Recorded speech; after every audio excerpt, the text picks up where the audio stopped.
Immortality episode 4 की starting में सभी लोग वैंग की ओर बढ़ रहे रहते हैं। तभी एक लड़की की आवाज आती है और वो लड़की कहने लगती है, तुम्हारी हिम्मत कैसे हुई एक नौजवान की बेइज्जती करने की, वो भी युहाओ माउंटेन के सामने। ये सारी बातें सुन के फांग ली कहने लगता है, आखिर यहाँ पे कौन बोल रहा है। तो फिर वो लड़की वहां से कूद के बाहर निकलती है। उसके बाद वो कहने लगती है, तुम्हारे मास्टर काफी ज्यादा अच्छे हैं, उन्होंने तुम्हारे लिए 8 लोगों को मारा, साथ ही साथ 8 क्रेन को भी, लेकिन तुम लोग उसके काबिल बिल्कुल भी नहीं हो। फांगली कहने लगता है, तुम आखिर इस तरीके से कैसे बात कर सकती हो फांग फैमिली से। वो लड़की तभी अपनी तलवार को निकालने लगती है, लेकिन उसके सामने फैंग आ जाता है और कहने लगता है उसे इन सभी चीजों में एक लड़की को घसीटने की जरूरत नहीं है। वो लड़की पीछे खड़ी होकर सोच रही रहती है, ये लड़का कितना कमजोर है, लेकिन फिर भी ये मुझे प्रोटेक्ट करने की कोशिश कर रहा है। फांग फिर उस लड़की से कहता है कि वो इन सभी चीजों को खुद ही हैंडल कर सकता है, उसे इस गधे से बहस करने की जरूरत नहीं है। तो फिर वो लड़की अपनी तलवार को वापस अंदर कर लेती है। फांग ली कहने लगता है, तुमने गधा किसको बोला। वैंग कहने लगता है, तुम्हें ही, जिसका सर काफी ज्यादा लंबा है। वो लड़की पीछे खड़ी होकर ये सारी चीजें देख रही रहती है और खुश होती है कि वो किस तरीके से उन्हें वापस जवाब दे रहा है, और वो कहती है ये काफी क्यूट है। फांग ली के सर्वेंट ही उसके ऊपर हंसने लगते हैं। तो फिर वो कहता है, आखिर तुम्हारी हिम्मत कैसे हुई मेरा मजाक उड़ाने की। उसके बाद वो एक बड़े से इंसान को भेज देता है फैंग से लड़ने के लिए। उसके बाद फैंग कहता है, ठीक है, मैं तुम्हें सजा दूंगा ताकि तुम दूसरों के लिए एक मिसाल बन सको। फिर वो इंसान फैंग के ऊपर हमला करता है तो फैंग उसे ब्लॉक कर लेता है। वो उसके ऊपर दोबारा हमला करता है, लेकिन फैंग इस बार डॉज कर जाता है। उसके बाद वो फैंग को पकड़ने की कोशिश करता है, तो फिर फैंग उसके हाथ को ही पकड़ के मोड़ देता है, जिससे उसका हाथ दर्द करने लगता है। आगे उन दोनों की किक्स भी एक दूसरे से टकराती हैं। इसके बाद वैंग उसको गर्दन के पास से पकड़ लेता है और उसे एक बहुत ही जोरदार किक मारता है। सभी लोग खड़े होके ये सब कुछ देख रहे रहते हैं और सोच रहे रहते हैं फैंग इन सभी चीजों में कितना अच्छा हो गया है। उसके बाद फैंग उसका हाथ पकड़ के मोड़ने लगता है। उसके बाद वो पेडल 7 स्टार्स टेक्निक का इस्तेमाल करके उसे कई बार मार के आखिरी में फाइनल किक के साथ हरा देता है। फैंग कहने लगता है, तुम अभी अभी मूवमेंट रेलम पे पहुंचे हो और तुम इसे मेरे सामने शो ऑफ करने की कोशिश कर रहे थे। फांग ली ये सब कुछ देख के काफी ज्यादा हैरान रहता है और वो लड़की ये सब कुछ देख के खुश हो रही रहती है और कहती है, इस लड़के में सच में काबिलियत है। फिर फैंग जाके फैंग ली को पकड़ लेता है और कहने लगता है, तुम मेरे सामने कुछ ज्यादा ही बनने की कोशिश कर रहे थे ना। अभी फैंग ली कहने लगता है, तुम्हारे फादर एक स्लेव थे और तुम भी पूरी जिंदगी हमारे स्लेव ही रहोगे। फांग कहने लगता है, आखिर तुम्हारी हिम्मत कैसे हुई मेरे फादर के बारे में ये सब बोलने की।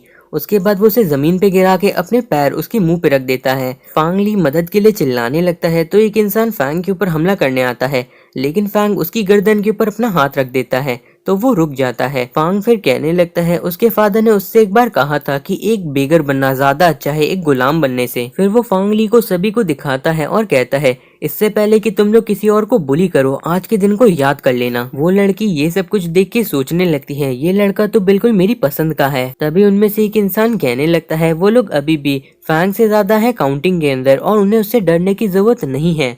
जिसके बाद वो सभी फैंग से लड़ने आने लगते हैं, लेकिन फिर फैंग बताता है कि वो असल में डिवाइन पावर एलम पे आ चुका है। वो सभी ये सुन के काफी डर जाते हैं और कहने लगते हैं कि वो उनकी जान को बख्श दे। उसके बाद फैंग कहता है, लेकिन उन लोगों को उसके लिए काम करना होगा। आगे वो कहता है, चलो सभी मिलके मिस चिंजू के लिए स्पिरिट बीस्ट को बड़ा करते हैं। फिर वो उन लोगों से कहता है कि वो लोग उठा के फांग ली को माउंटेन के ऊपर लेके जाएं। तभी वो लड़की कहने लगती है, बहुत ही अच्छे। तो फिर फैंग कहता है, उसके मार्शल आर्ट्स उतने ज्यादा अच्छे नहीं हैं और फैंग की वजह से ही वो लड़की भी अभी मुश्किल में पड़ जाती। फिर वो लड़की मन में सोचने लगती है, ये एक 5th लेवल का बेवकूफ लड़का है, लेकिन फिर भी ये काफी ज्यादा समझदार है। उसके बाद वो लड़की कहने लगती है, तुम्हारा नाम फांग हान है ना, तुम फिजिकली तो काफी ज्यादा अच्छे हो। तभी हान उससे उसका नाम पूछने लगता है।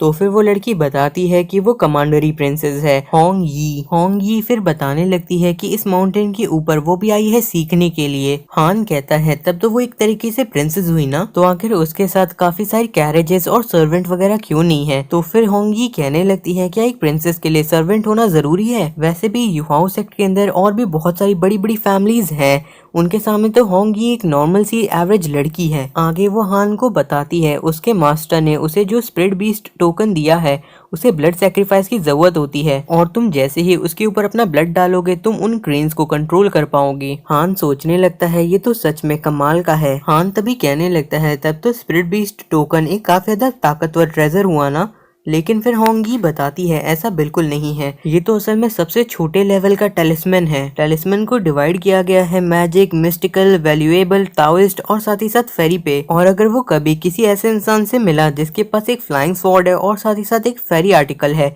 तो इसका मतलब है कि वो तुरंत ही मरने वाला है। फिर हान होंग यू को थैंक यू कहना शुरू कर देता है क्योंकि उसने उसको काफी कुछ बताया है। होंग यी फिर कहने लगती है मुझे तुम्हें पहले ही वार्न कर देना चाहिए, तुम्हारे मास्टर काफी ज्यादा खतरनाक है और आज नहीं तो कल वो लोग तुम्हारे खिलाफ हो ही जाएंगे, इसीलिए अच्छा यही होगा कि तुम पूरे टाइम चौकन्ने रहो। आगे वो हान से कहती है कि वो अच्छी तरीके से क्रेन्स को खाना खिलाए। हान होंग यी को रोकता है लेकिन होंग यी वहाँ से मुस्कुराते हुए चली जाती है। हान फिर सोचने लगता है ये लड़की कितनी ज्यादा अच्छी थी, क्या बाकी की प्रिंसेस भी इसी की जैसी हैं? और फिर वो उस जगह पे चला जाता है जहाँ पे क्रेन्स को रखा जाता है। तभी हान के सामने भी एक क्रेन आ जाता है जिसे देख के हान कहने लगता है क्या बार्न के अंदर क्रेन ऐसे होते हैं, ये कितना ज्यादा अलग है। तभी वो अपने जेड टोकन की ओर देखता है जिसके ऊपर क्रेन बनी रहती है और फिर वो कहने लगता है उसे इसके ऊपर ही अपने ब्लड को गिराना है और फिर वो शायद इन सारे के सारे क्रेन्स को कंट्रोल कर पाएगा। फिर वो अपने ब्लड को वहाँ पे गिराने लगता है जिसके बाद वो टोकन हवा में उड़ने लगता है और चमकने लगता है। तभी हान को आवाजें सुनाई देने लगती है कि नेट को खोल दो जल्दी से। हान को समझ में नहीं आता ये कौन बोल रहा है, तो फिर वो क्रेन कहने लगती है तुम आके किधर देख रहे हो, मैं तुमसे बात कर रही हूँ।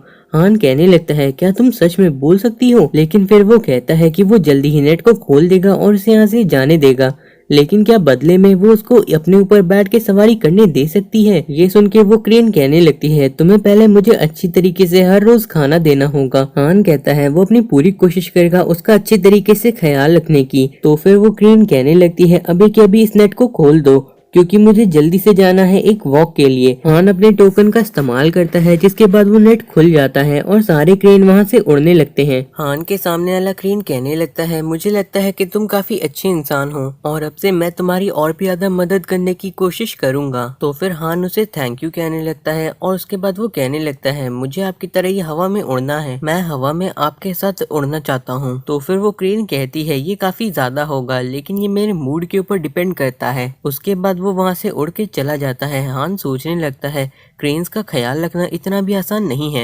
उसके बाद वो सोचने लगता है क्या डॉर्मेंट ड्रैगन पिक्चर को भी ब्लड सैक्रिफाइस चाहिए होता है। और उसके बाद वो जाता है एक जगह पे बैठ के डॉर्मेंट ड्रैगन पिक्चर को देखने लगता है। उसके बाद वो सोचता है ये dragon picture Hong Kwan the great की थी। और फिर वो सोचने लगता है कि आखिर ये कौन से तरह का होगा, मिस्टिकल, इमॉर्टल या फिर फेरी आर्टिकल। और उसके बाद वो सोचता है उसे पहले इसके ऊपर ब्लड गिराना होगा, लेकिन फिर वो सोचने लगता है अगर किसी को इसके बारे में पता चल गया तो फिर हान काफी बड़ी मुश्किल में आ जाएगा। दूसरी तरफ हमें दिखाया जाता है जिन को जो कि आया रहता है किसी के पास और कहने लगता है सीनियर हुआ ड्रैगन पिक्चर जरूर चिंजू के पास ही है क्योंकि वो पाई हाईचेन को 1 महीने से ढूंढ रहा है और वो फांग फैमिली की टेरिटरी में ही गिरा था। जरूर चिंजू ने उसे ढूंढ लिया होगा और मार के वो ट्रेजर ले लिया होगा। तो फिर उसके सीनियर कहने लगते हैं तुम ये सिर्फ गेस कर रहे हो। तो फिर वो कहने लगता है नहीं, वो असल में और भी कुछ किया था। उसने अपने कुछ डिसिपल को भेजा था चिंजू को ग्रीट करने के लिए, लेकिन चिंजू ने उन सभी को मार दिया और एक तरीके से चिंजू ने यहाँ के रूल्स को तोड़ा है। और अगर उसके पास वो सारे ट्रेजर नहीं होते तो फिर उसकी इतनी ज्यादा हिम्मत नहीं होती। सीनियर हुआ कहने लगते हैं उन्हें जितना पता है उसके हिसाब से उसकी ही गलती थी। तो फिर जिन कहने लगता है वो तो सिर्फ और सिर्फ उसे टेस्ट करना चाहता था। सीनियर कहने लगते हैं इस बार तुम्हें काफी बड़ा नुकसान हुआ है, तो तुम चाहो तो मेरे कुछ लोगों को ले सकते हो। जिन कहने लगता है तो आखिर उसके 8 डिसिपल का क्या होगा। तो फिर सीनियर हुआ कहते हैं यहाँ से जाने के लिए और फिर वो वहाँ से खुद ही चले जाते हैं। देन हमें हान को दिखाया जाता है जो सभी को ऑर्डर दे रहा रहता है काम के लिए। और तभी वहाँ पे वही क्रेन उड़ती हुई आ जाती है और कहती है हान मुझे काफी भूख लगी है। तो फिर हान कहने लगता है तुम्हारे खाने वाली जगह को एलेक्सी से भर दिया गया है, तो आखिर तुम वहाँ पे जाके उसे क्यों नहीं खाती हो। तो फिर वो क्रेन कहने लगती है उसने उनसे बहुत खा लिया, उसने उसे हर रोज खाया है और अब तो वो उसे बिल्कुल टेस्टलेस लगता है, बिल्कुल एक बर्ड की जैसा। लेकिन फिर वो कहता है अच्छा ठीक है बताओ तुम्हें क्या खाना है। तो फिर वो क्रेन कहने लगती है पीनट, वो भी ग्रिल्ड करके, और साथ ही साथ रैबिट, उसके ऊपर थोड़ा सा नमक और साथ ही साथ मस्टर्ड। इन सारी चीजों के बारे में कहते हुए ही उसके मुंह से पानी आने लगता है और वो जमीन पे गिर जाता है। फांग सोचता है ये तो सलाइवा है, वो भी क्रेन का, ये काफी ज्यादा अच्छी मेडिसिन है और ये अभी जमीन पे गिर के वेस्ट हो रहा है।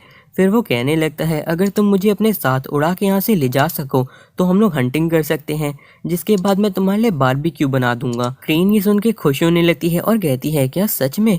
हान कहता है बिल्कुल, और उसके बाद वो लेने लगता है अपनी बॉटल के अंदर उसके सलाइवा को। फिर वो कहती है कि चलो ठीक है, वो बहुत ही डिलीशियस होगा, इसलिए मैं तुम्हें अपने साथ उड़ा सकती हूँ, लेकिन उड़ना इतना भी ज़्यादा आसान नहीं होता है। तुम्हें मेरे पंखों को अच्छी तरीके से पकड़े रहना होगा, नहीं तो तुम नीचे गिर जाओगे और मैं रिस्पॉन्सिबल नहीं रहूंगा। हान कहता है वो समझ गया और वो ख्याल रखेगा। फिर वो दोनों उड़ने लगते हैं और हान की वो बॉटल नीचे ही गिर जाती है। हान वहाँ पे उड़ते हुए नज़ारों को देख रहा रहता है और वो काफ़ी खूबसूरत रहता है। तभी वो सोचने लगता है आखिरकार वो उड़ रहा है। यहाँ से पत्थरों को देख के लगता है कि वो एक मुट्ठी के बराबर ही हैं। और फिर वो सोचता है तो ऐसा लगता है उड़ना, वो जल्दी से जल्दी अवतार रेलम में जाना चाहेगा ताकि वो भी अपनी मर्जी से खुद उड़ सके। और फिर वो सोचने लगता है कि हुआऊ माउंटेन के आगे भी माउंटेन्स हैं और पता नहीं कितने माउंटेन्स हैं, किसी को भी ये नहीं पता। फिर वो सोचता है इनके अंदर कई सारे सीक्रेट्स हैं जो कोई भी नहीं ढूंढ पाया। फिर हान पूछने लगता है आखिर वो लोग उड़ के कहाँ जा रहे हैं। क्रेन कहने लगती है उसे घबराने की जरूरत नहीं है, वो कुछ ही घंटों के अंदर कई हजार मील का सफर तय कर सकती है, इसीलिए उनके लिए वापस जाना काफी ज्यादा आसान होगा। हान कहता है ठीक है, वो उसके ऊपर भरोसा कर रहा है। तभी क्रेन कहने लगती है हान से तैयार होने के लिए और उसके बाद वो ऊपर से नीचे उसे गिरा देती है। हान उसको मदद के लिए चिल्लाने लगता है तो फिर वो हान को अपने ऊपर वापस बैठा लेती है। हान कहने लगता है क्रेन फेरी प्लीज ऐसा दोबारा मत करना, लेकिन फिर वो कहने लगती है तुम्हें वो पसंद आया और फिर उसे वापस से नीचे की ओर ले जाने लगती है। हान काफी जोर से नहीं चिल्ला रहा रहता है और वो उसे लगातार हवा में घुमाए जा रही रहती है। उसके बाद हान उससे पूछने लगता है उनके सामने जो ब्लैक चीज है वो आखिर क्या है। तो फिर वो बताने लगती है ये तो डीमन सेक्ट का इविल फ्यूम है, लेकिन किसी भी डीमनिक डिसिपल को अलाउ नहीं किया जाता है युहाओ माउंटेन के 1000 मील के रेडियस के अंदर। तो आखिर वो यहाँ पे कर क्या रहा है। तभी वो डीमन सेक्ट का इंसान उन्हें देख लेता है और कहने लगता है अब तुम लोग यहीं पे रुकोगे और मेरा खाना बनोगे, जिसके बाद वो उनके ऊपर हमला कर देता है। और एपिसोड के आखिर में वो लोग उस हमले से बचने की कोशिश कर रहे रहते हैं।